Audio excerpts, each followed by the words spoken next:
Good morning friend. तर आज मला स्वराज आणि सान्वीसाठी शेंगदाण्याचे लाडू बनवायचे होते. तर मी इथे 2 वाटी इथे शेंगदाणे घेतले आणि त्याला मंद आचेवरती असं भाजून घेतलं आणि थोडा वेळ त्याला थंड होण्यासाठी ठेवून दिलं. तर तोपर्यंत मी इथे गूळ असं बारीक करून घेते. तर मी 2 वाटीपेक्षा थोडंसं कमी असं गूळ घेतलेलं आहे आणि माझं इथे गूळ बारीक करून झालेलं आहे आणि मी त्यांना मिक्सर ग्राइंडरमधून फिरवून घेते.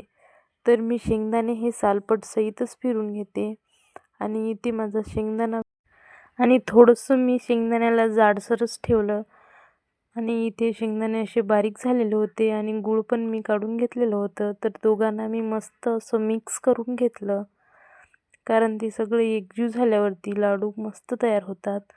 तर इथं माझे लाडू तयार झालेले होते. तुम्ही पण बघू शकता कसे लाडू तयार झालेले आहेत. तर आजच्यासाठी एवढंच. भेटूया नेक्स्ट